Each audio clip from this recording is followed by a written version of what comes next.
Yak! Ang cheap naman ng uniform nila. Mukhang maasim. Walang class. 2025 na, Android pa din ang cellphone. Kahit siguro Messenger naglalag dyan. Ang ganda nga ng uniform, ang sasama naman ng ugali. Naka-iPhone ka nga, talo ka pa din naman sa ML. Ipabuhat yarn. Ang baho siguro ng classroom nila, no? Tapos nag-aagawan pa sa electric fan kasi wala naman silang aircon. Feel ko pinapalo sila ng teacher nila kapag nagkakamali sila. Ang boring siguro sa classroom nila. Mas masaya pa rin talaga sa public school, no? Balita ko mga korap mga magulang niyan. Kaya madaming pera. May araw din kayo, men. Nakatikim na kaya sila ng steak? Feel ko hindi nila afford. Nakatikim na kayo ng pagmamahal sa magulang? Oh! Sa pool! How dare you! Isang pitik ko lang, tumba ka na. Pipitik ka pa lang, tumba ka na. Tara na nga! Class!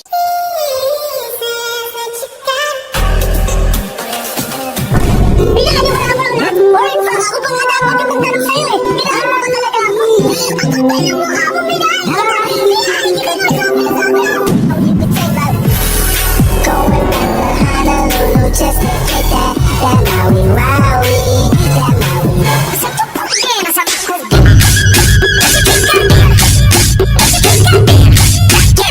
Diyos ko po, mas lang ako saglit eh. Oh, anong ibibigay ko grade sa'yo niyan? Una sa lahat, hindi ka nagpapasa na assignment. Pangalawa, hindi ka nakikipag-participate sa klase. At higit sa lahat, inalis ka na ng research leader mo dahil ang gusto mo lang daw iambag ay ang face card mo. Ayan tuloy na declined. Wala akong choice, ibabagsak kita. Ma'am, wag mo naman ako ibagsak. Papatayin ako ng mga magulang ko. Please, ma'am. Okay lang yan, nak. Mag-repeat ka na lang. Kaya naman, mag-ingay para sa paborito nating Mars, si Scarlett!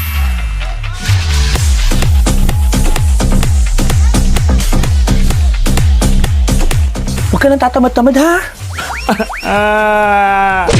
Okay, class. 5 points sa akin ang makakasagot neto. Ano ang pangalan ni Rizal? Ma'am. Yes, Scarlett? Rizal Park. Anong Rizal Park? Jose Rizal yon. Diyos ko, mga bata ngayon. Siya ang pambansang... Ma'am, siya ang pambansang opa. Siya ang pambansang bayani natin. Anong pinagsasabi nyo? Oh, kompletuhin nyo to. Ang kabataan, ang pag-asa ng busan. Mali! Bayan! Pinagluloko nyo ako, ha? O eto, ano ang sinulat na libro ni Jose Rizal? Ma'am, El Filibusterismo. Imnida. Tama na sana eh. Naloloko na kayo sa K-pop at K-drama na yan, ha? Last na talaga. Ayusin nyo na, ha? Okay, class. Last question. Sino ang kapatid ni Rizal? Kapatid ni Rizal? Ma'am! Eto, sure na ako sa sagot ko. Yes, Scarlett! Ang kapatid ni Rizal Park ay si... si Sandara Park! Mga anak! Maganda ba? Oh, mawawala ako ng 3 araw, Nay, kailangan ba talaga tumuloy doon? Importante yun, anak. Minsan lang ikasal yung kumare ko, no? Tsaka sa Cebu siya gagawin, di ba? Shala. Basta, Nay, mag-ingat ka, ha? Oo naman, anak. Huwag ka mag-alala. O siya, naalis na ako. Mga kapatid mo, ha?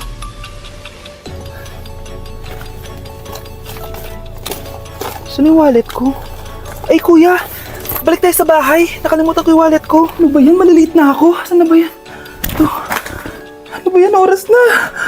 Mabuhay, ma'am. Welcome to Air Philippines. How can I help you? Ay, miss. Dito po ba yung flight VD415? Yes po, ma'am. Check ko lang po.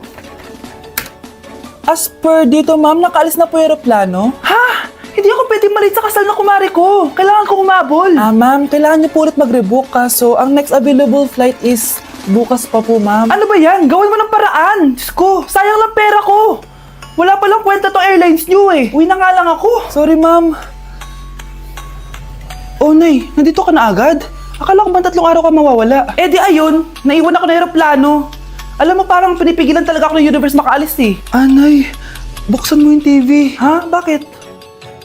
Breaking news! Nandito tayo ngayon sa site kung saan nag-crash ang flight VD415. Ayon sa mga otoridad, walang nakaligtas sa mga pasahero nito. Kaya pala, kung nakasakay ako dun sa aeroplano na yun, patay na ako ngayon. Mga anak, aalis lang ako, maglinis kayo dyan. Bye, Nay!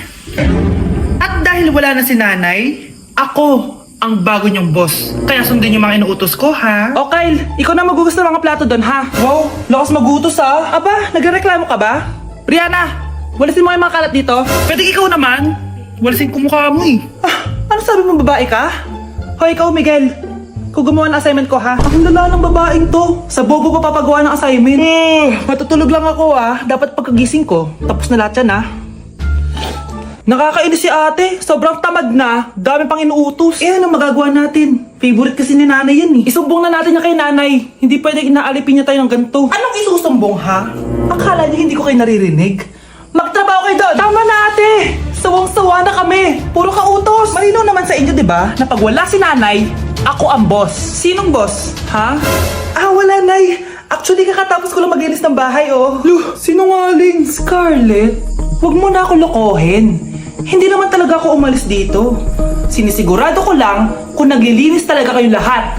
At tama nga yung sinasabi ng mga kapatid mo.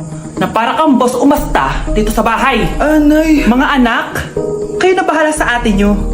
Utusan nyo ng utusan yan. Ate, ikaw na magugas ng mga plato dun. Eto na.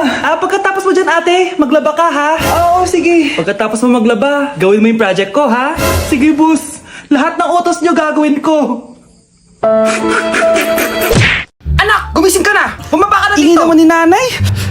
Parang bigat ng dibdib. Ba't parang lumaki? Anak, kain na! Anay, anong ulam? Anak, ba't ang laki ng dibdib mo? Di ko nga alam na bigla na lang lumaki. Pero huwag niyo na lang pansinin. Sige. Sakit ng puson ko. Wait lang. Anak, may tagos ka!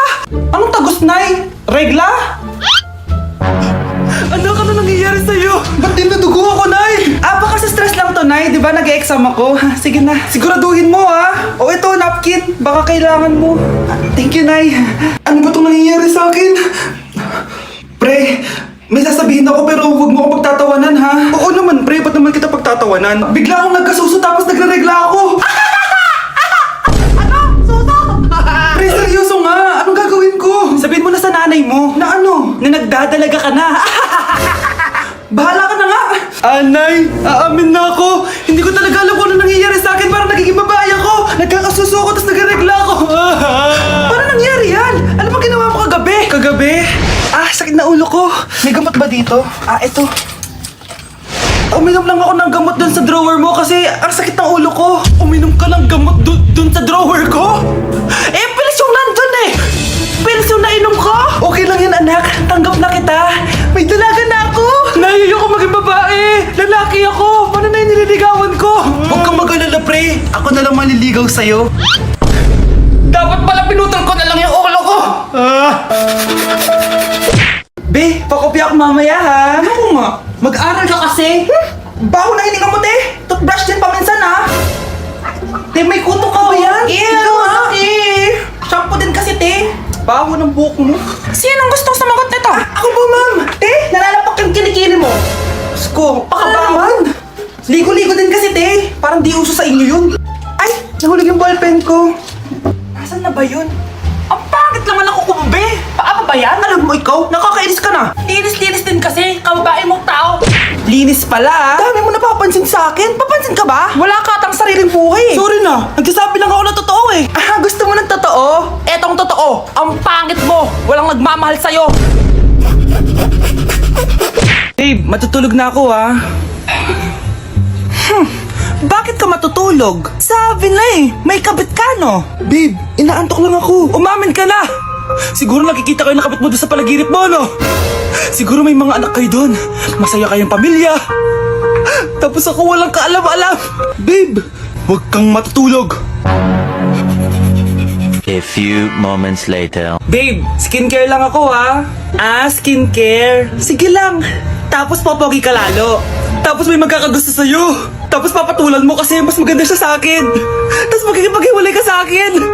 Babe, ano ba? Tapos di ako mabubuhay na maayos. Magkakasakit ako. Mamamatay ako.